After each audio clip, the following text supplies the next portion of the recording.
Wise Sports supporters, well, as you can imagine, the fallout has begun. The Indiana Fever are literally taking what looks like the most valuable women's athlete asset that has come around in I don't know how many years.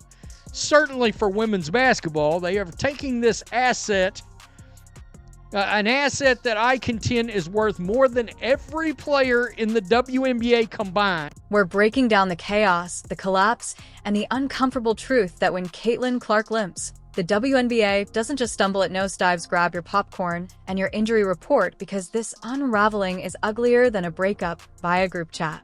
The WNBA just pulled off the greatest disappearing act since Houdini, because the moment Caitlin Clark went down, the league's momentum, interest, ticket buzz, and ratings flatlined.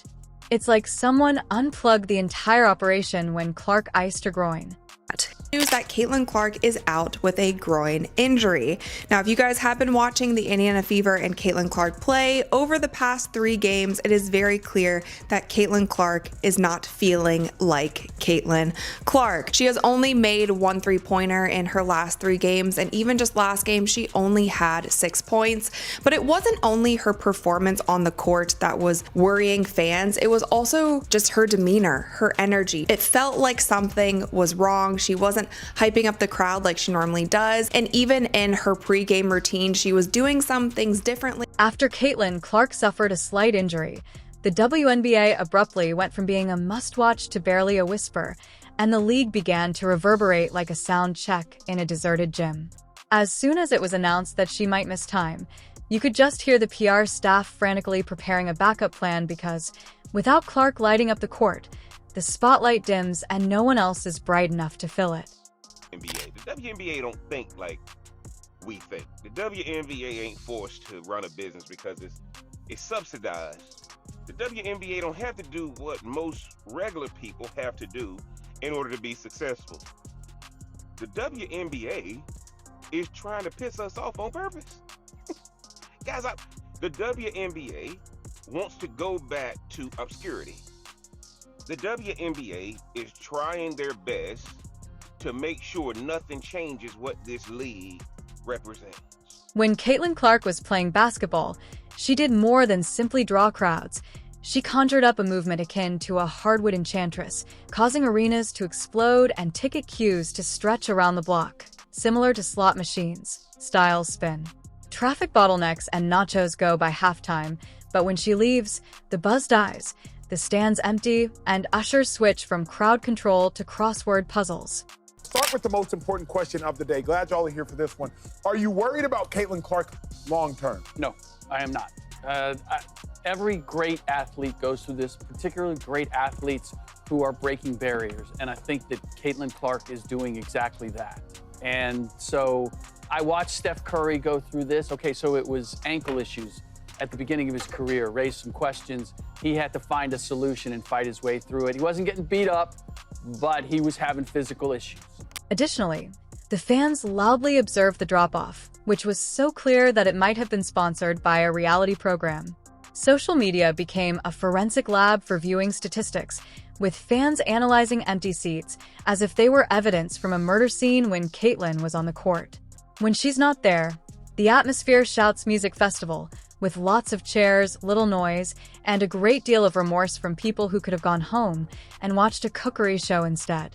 So now Caitlin Clark is banged up. She will not play again tonight. So the physicality, she's getting roughed up. The league has an off season. How do we defend her? Well, it's pretty obvious how people want to defend her. They're trapping, double teaming, getting very physical. And now she's banged up. So her first 6 games, she was Caitlin Clark. In her last 3 games, she's averaging 12 a game and shooting 27%. She is not healthy. Let's talk about those ride or die fans, because as soon as Clark took a break, the ride stalled and many of them decided to die overnight. Jerseys stopped flying off the shelves, streaming numbers dipped like someone yanked the Wi-Fi cord, and if you want come Caitlin Clark back, please like and subscribe to our channel and type CC comeback in the comments below. Ghost towns replaced contentious disputes in the comment sections. You would think that people would support the league in her absence, but instead it seems like someone turned off the entertainment value, and the WNBA was asking people to care without the one person who initially made them care. The reactions were even more brutal in real time, as one fan was likely still sporting a Caitlyn hoodie. The arena was recorded in the middle of the day when she wasn't playing, and the background noise sounded like a library during finals week, with the camera panning across entire areas that were less populated than. The WNBA had one job to protect the asset, but instead they ran her into the ground like she was on a sprint and destroyed mission, constant back-to-backs, excessive minutes target on her back every game, and then pretended to be shocked when she got dinged up. That's like throwing your only iPhone into a volcano and being surprised when you can't FaceTime anymore. The league's marketing strategy, without her, left her people not just disappointed, but insulted.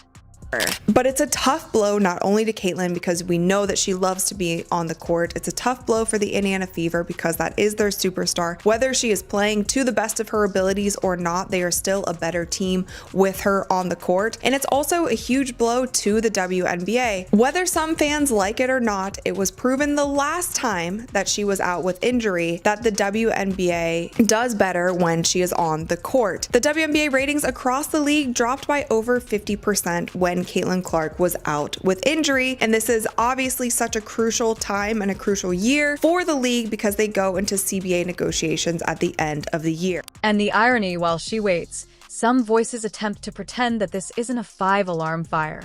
They talk about team balance and development as if balance fills seats and that development is a more exciting product than the only player whose name even casual fans know. Meanwhile, everyone else is canceling plans and scrolling through their schedule apps. It's not even subtle. The numbers are screaming that you'd think Clark was doing a solo tour given how ticket sales plummet without her 1 minute.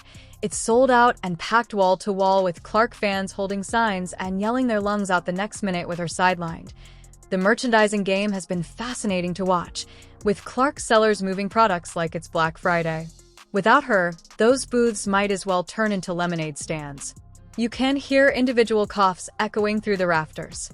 The absence of Caitlyn Clark is particularly noticeable because she doesn't just play, she causes chaos, makes threes that spark online debates, and drives the lane like she has a vendetta against physics. She turns ordinary games into headline material, and the league without her already becomes background noise in a sports landscape. The Caitlyn Clark economy is real, and the moment she sat down, an entire ecosystem caught a cold.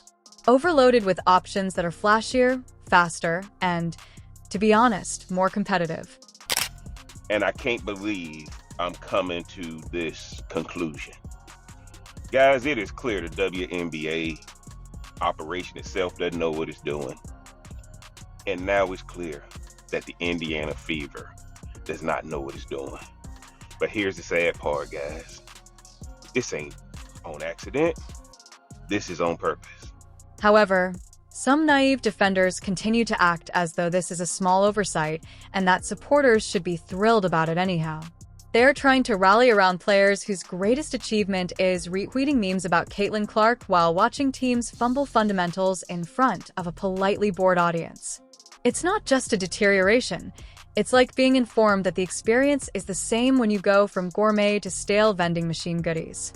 The league's attempt to twist the aftermath such that everyone's abruptly pushing narratives about team identity and the larger picture. Even though the Titanic was just a cruise with a surprise ending, people tuned in because Caitlyn Clark was redefining what watchable women's basketball looked like. They wanted fireworks, not flickering candles, and when the fireworks are gone, nobody pretends the candles are good enough. Meanwhile, Caitlyn Clark's absence has unintentionally shown how uneven the league's appeal is. It's not parity, it's dependency. She was the rising tide, and without her, it turns out that many of those ships weren't floating. They were just fortunate to be in the splash zone. Every great athlete you can think of coming in, if there were great expectations, there were hurdles that they had to overcome. And so I agree. I think she's had a lot on her plate. This is not Iowa. This is not Kansas anymore, Toto. This is the WNBA. This is the world. And she's got a lot on her shoulders. But I've seen every player, great player, who's had to adjust to that and accommodate it. And I have no doubt that she will do that, whether it's physical or mental. The funniest part of all is how the other players are handling it instead of rallying, as if the spotlight might finally shift bad news. But it didn't. No one is rushing to buy courtside seats for a gritty team effort or a shit defensive battle, and when she's not there, it turns out that the magic show is just a bunch of assistants pulling scarves out of the stage. With her sidelined, the water's gone, everything looks smaller, quieter, and less urgent like a concert after the headliner departs and the backup guitarist's cousin takes over even worse. Caitlyn's court commentary is electric, and the broadcasters are finding it difficult to act like nothing is wrong.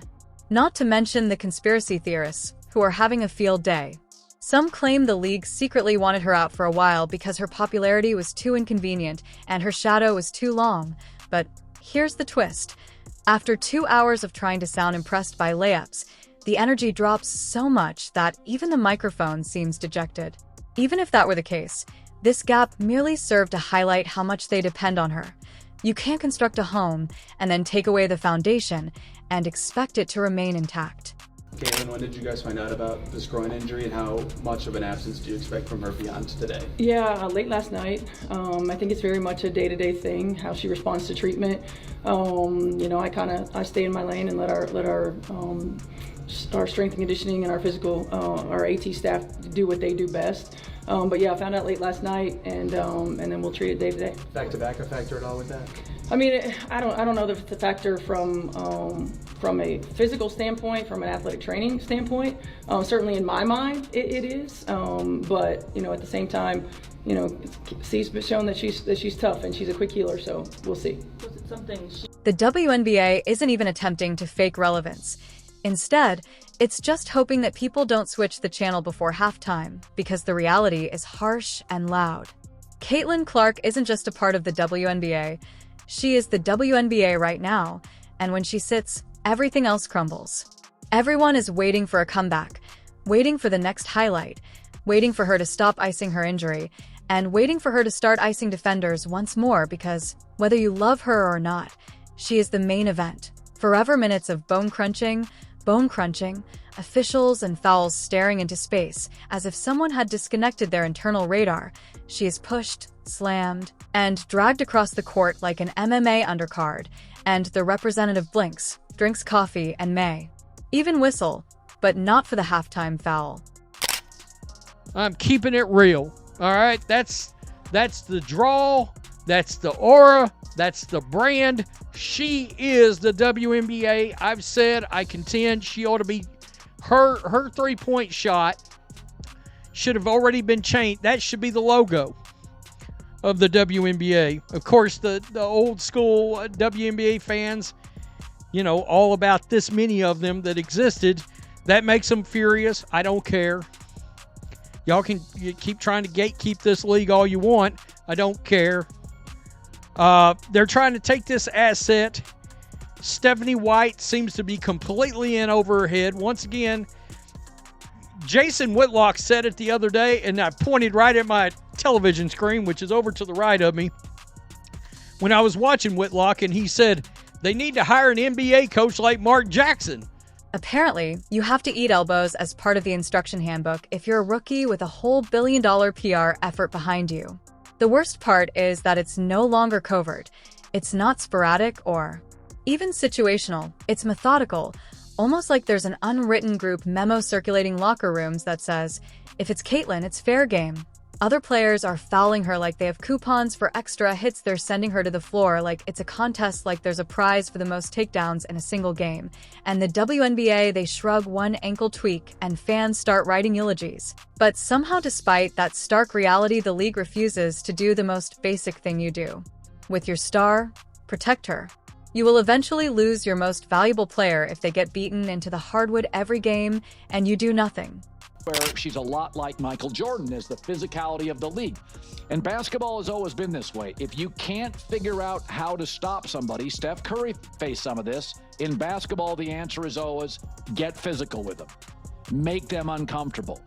Rick Pitino was on yesterday and talked about Caitlin Clark. She's a great passer. She reminds me of Steph Curry when Steph Curry came into the league. She's doing what Steph did early on. She has unbelievable range. She has great vision. She's a terrific passer. You know, she's physically a little weak, but she'll get stronger as time goes on. But she really understands how to play, and she reminds me of the female version of Steph Curry. Incredible range.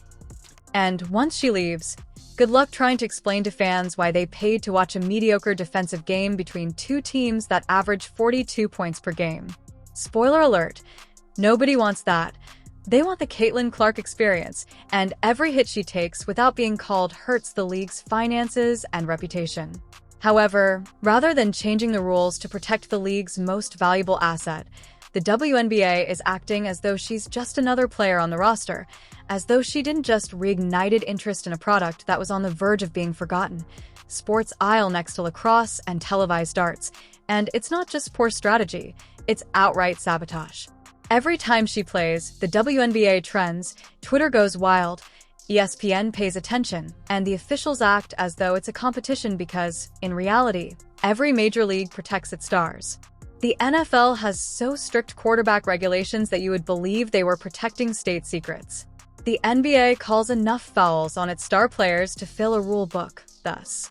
So the Indiana Fever is not slick at all. They have Caitlin Clark out with a growing injury, and they have her scheduled day by day, right? So either two things is happening.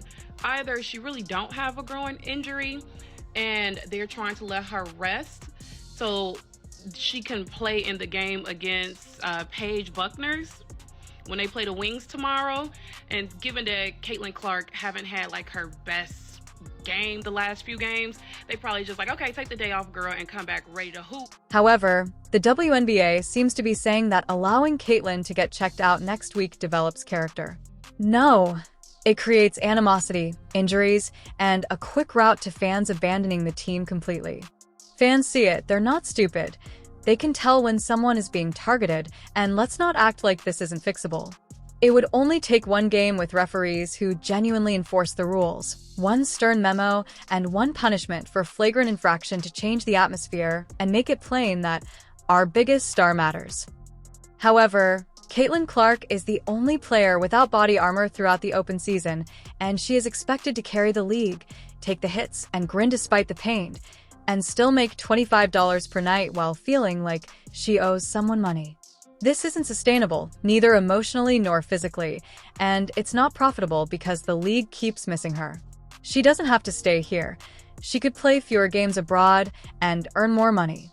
She could leave tomorrow and still have brand deals, millions of fans, and a life without having to worry about whether her ankles are still in good condition.